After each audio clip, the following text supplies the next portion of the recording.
E o jornal alemão Handelsblatt publicou em 31 de dezembro uma reportagem que critica o judiciário do Brasil e as ações dos ministros do STF.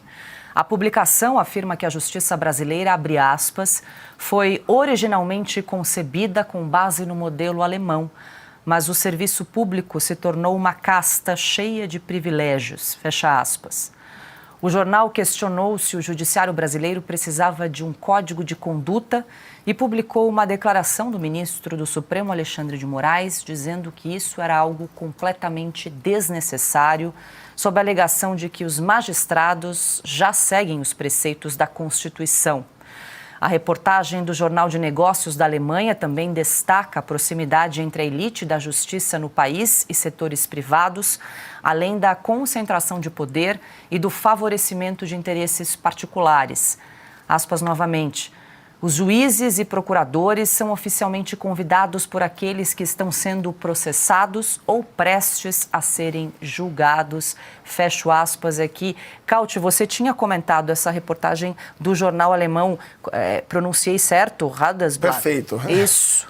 Uma crítica ao Poder Judiciário. Não é o primeiro jornal internacional que critica a casta de privilégios da elite do funcionalismo público no Brasil, né, Kauti? Pois é, o Financial Times, o Wall Street Journal também criticaram recentemente. O Brasil está sendo vergonha a nível internacional, mais uma vez.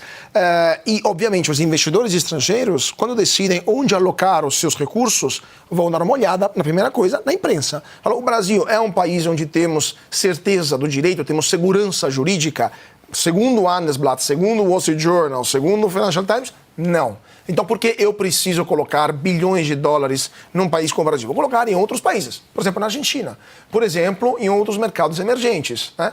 E os próprios brasileiros sabem disso, tanto que eles estão fazendo o quê? Comprando dólares e mandando para fora. Então, se nem os brasileiros têm segurança jurídica sobre o seu patrimônio, quiçá o investidor estrangeiro. Mas de uma coisa, o Handelsblatt tem razão e é preocupante, porque ele fala que o judiciário brasileiro ele foi moldado no judiciário alemão. Sim. O problema é que isso foi além do que a gente gostaria, porque o próprio Gilmar Mendes, que fez um doutorado na Alemanha, ele voltou para o Brasil com um conceito que ele sempre cita, né? O conceito de, acho que em português é democracia defensiva, né? Em alemão é Streitbare Demokratie, algo assim.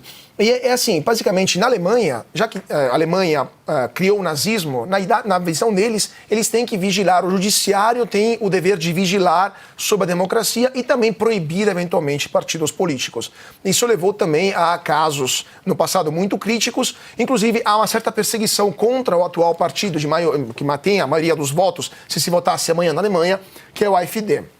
Aqui no Brasil, Gilmar Mendes quis tropicalizar isso, basicamente. O Supremo Tribunal Federal está tentando aplicar o conceito de democracia defensiva ou democracia sob proteção, tentando perseguir as oposições, que obviamente são sempre de direita. Então, assim, o Handelsblatt ele fala uma coisa certa, mas o Brasil fomos muito além daquilo que porque no Brasil não tivemos os problemas que a Alemanha teve no passado, né, com o nazismo, etc. Mas no Brasil estão usando isso para perseguir adversários políticos. E esse é um problemaço. Kauti fala alemão também, Kauti? Pouco. Falou o nome, como é que é o nome da terra? Streitbare Demokratie. Silvio Navarro. Tem algum idioma que você não sabe falar? O português está bem errado, por enquanto. Não, está excelente. Olha, Paula, eu acho que o Kauti já fez aqui uma bela explanação e é isso, é a imagem do Brasil cada vez mais enxovalhada pelo mundo, vários jornais pelo mundo, jornais nos Estados Unidos, Kauti, inclusive o próprio New York Times, lá na campanha eleitoral, já trouxe uma manchete que era algo parecido com um único homem decide o que pode ou não pode ser dito no Brasil e a figura do Alexandre de Moraes. Isso já lá atrás, e o New York Times, nem de longe pode ser considerado um jornal de direita ou qualquer coisa do gênero. Pelo contrário, milita no campo oposto. Então, essa imagem que cada vez mais o mundo tem do Brasil. Uma Suprema Corte autoritária que ultrapassou e extrapola completamente as suas prerrogativas constitucionais, que se julga um poder moderador, com ministros com superpoderes que perseguem um espectro único da política brasileira. No tabuleiro é o lado direito, eles foram nomeados majoritariamente, com exceção de 3 deles, né? 4, se a gente for contar o Alexandre de Moraes, mas aí é mais complicado pelas decisões recentes. Mas o Gilmar Mendes é hoje o decano, o mais antigo, pelo governo Fernando Henrique Cardoso. E depois o Alexandre pelo Michel Temer e os dois, do Cássio Nunes Marques e André Mendonça pelo Bolsonaro. Mas majoritariamente todos pelo PT. Então a gente sabe que eles têm um lado. O lado é o lado da esquerda. As decisões pendem para esse lado.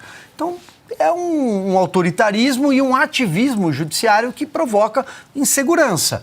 Vamos lembrar que esse jornal, que você acabou de trazer o nome, Jornal Alemão, é um jornal de negócios. Ou seja, quem lê provavelmente é um investidor, um potencial investidor. O Brasil não é um mercado seguro para esse tipo de público. Então, tirem suas conclusões do que vai acontecer daqui a algum tempo.